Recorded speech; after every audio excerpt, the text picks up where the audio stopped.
Okay, you want to know if your eggs are fresh? Let's do the float test.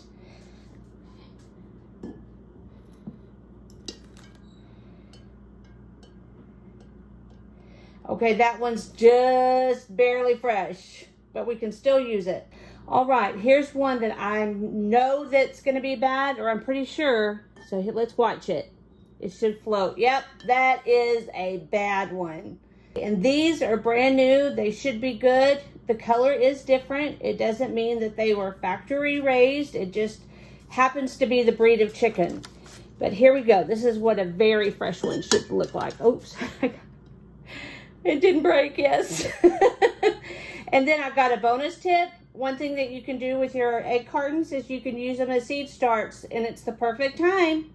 Please like, comment, and subscribe if you enjoyed my content today. And if you learned something new, please consider sharing.